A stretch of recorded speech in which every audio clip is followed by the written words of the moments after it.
Hi, அனைவருக்கும் வணக்கம். இன்னைக்கு நாம என்ன பார்க்க போறோம்னாக்க பாவக்காய் குழம்பு என்னோட ஸ்டைலில் எப்படி செய்யலாங்கிறது பார்க்கலாம் வாங்க. நான் வந்து 2 பாவக்காய் எடுத்து நல்லா வதக்கி உப்பு மஞ்சத்தூள் எண்ணெய் கொஞ்சம் விட்டு நல்லா வதக்கி வச்சிருக்கேன். அதுக்கப்புறம் அதுக்கு தேவையான பொருட்கள் வந்து நம்ம கடாயில் எண்ணெய் ஊற்றி வெந்தயம் போட்டு தாளித்து பூண்டு சின்ன வெங்காயம் ஒரு 10 பல்லு இருக்கும். அது கொஞ்சம் பெருசாக இருக்கிறத வந்து 2 கட் பண்ணி வச்சுருக்கேன். அடுத்தது வந்து கருவேப்பிலை, அப்புறம் தக்காளி இதெல்லாம் போட்டு வதக்கிட்டு வதக்கின காயம் அதுக்குள்ளே கொட்டிட்டு இது கூட காம்பினேஷனுக்கு வந்து அவரைக்கொட்டையை நான் வந்து நைட்டே ஊற வச்சு அவிய வச்சு வச்சுருக்கேன். இவ்வளோ இந்த மாதிரி நான் அவிய வச்சு வச்சுருக்கேன். இந்த டம்ளரில் ஒரு 3/4 டம்ளர் இருக்கும், அந்த அளவுக்கு நான் வேக வச்சு வச்சுருக்கேன். அதையும் அது பாவக்காய் கூட கொட்டி நல்லா வதக்கிட்டு உப்பு மஞ்சத்தூள் மிளகாத்தூள் அப்புறம் அந்த அரைச்சி வச்சிருக்க தக்காளி எல்லாத்தையும் கொட்டி நல்லா சுருண்டு வர அளவுக்கு அந்த தக்காளி நல்லா பச்சை வாசனை போகிற அளவுக்கு நல்லா வதக்கிட்டு அதுக்கப்புறம் புளி ஒரு சின்ன எலுமிச்சம்பழ சைஸ் வந்து எடுத்து தண்ணியில் ஊற வச்சு வச்சுருக்கேன். இதை ஊற்றி நல்லா சுருண்டு கொதிச்சு நல்லா சுருண்டு எண்ணெய் பிரிஞ்சு வர அளவுக்கு கொதிக்க வச்சு இறக்குனா சூப்பரான பாவக்காய் குழம்பு ரெடி.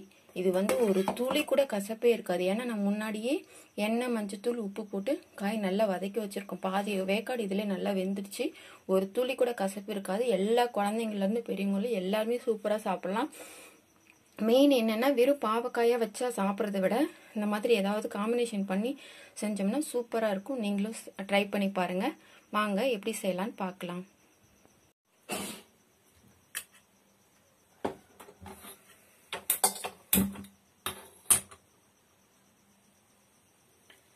இதுக்கு நல்லெண்ணெய் தான் நல்லா இருக்கும். நல்லெண்ணெய் ஊற்றிக்கலாம், எண்ணெய் கொஞ்சம் சேர்த்து ஊற்றிக்கலாம் புளிக்குழம்புன்றதுனால.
நல்லா கொதிக்க ஆரம்பிச்சிருச்சு.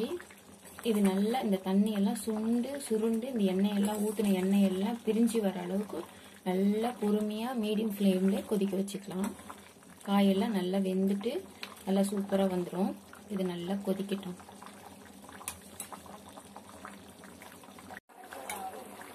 இப்போ பாருங்க நல்லா இங்கெல்லாம் எண்ணெய் பிரிஞ்சு வந்துருச்சு.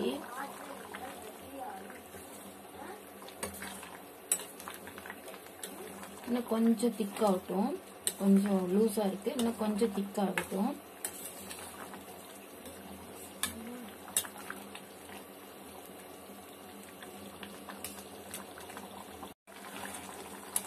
இப்போ குழம்பு ரெடி ஆயிடுச்சு. இப்போ தாளிப்பு கொடுத்துக்கலாம். இந்த ஸ்டேஜ்ல வாயில வச்சு பாருங்க, கசப்பு துளி கூட இருக்காது. அந்த புளி, ஒரு சில புளி வந்து எரிச்ச மாதிரி இருக்கும். அப்படி இருந்துச்சுன்னா ஒரு துளியா, ஒரு 1/4 ஸ்பூனுக்கு கம்மியா வெல்லமோ நாட்டு சர்க்கரையோ ஏதாவது போட்டுக்கோங்க. எனக்கு கரெக்டா இருக்கு. தாளிப்பு மட்டும் கொடுத்துக்கலாம். இப்போவும் நல்லெண்ணெயே ஊத்திக்கலாம். லைட்டா ஊத்தினா போதும். ஏற்கனவே எண்ணெய் ஊத்திப்போம், ஆனால் லைட்டா ஊத்தினா போதும். தாளிக்கிற அளவுக்கு ஊத்தினா போதும்.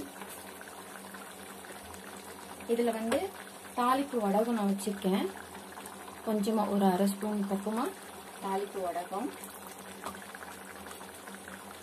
ஒரு 1/2 ஸ்பூன் கிட்ட கடுகு, எந்த குட்டி ஸ்பூன்ன்றதுனால 1/2 ஸ்பூன் கிட்ட கடுகு,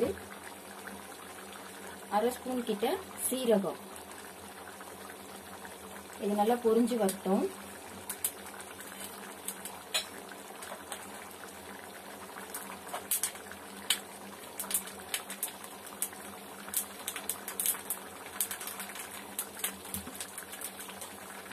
இப்போ இதுல வந்து 2 மிளகாய் உடைச்சி வச்சிருக்கேன். காஞ்ச மிளகாய், கருவேப்பிலை வறுத்து, கொஞ்சமா பெருங்காயப்பொடி,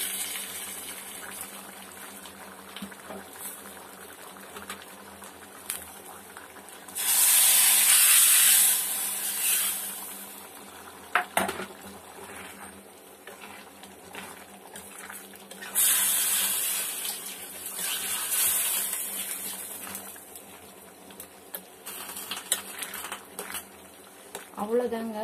செம்ம டேஸ்டா பாவக்காய் குழம்பு ரெடி. அப்படியே கெட்டியா வச்சு சாதத்தோட பிசைஞ்சு சாப்பிடும் போது அவ்வளவு சூப்பரா இருக்கும். ஒரு துளி கூட கசப்பு இருக்காது. நீங்க ட்ரை பண்ணி பார்த்துட்டு எனக்கு கமெண்ட்ல சொல்லுங்க. தேங்க்யூ.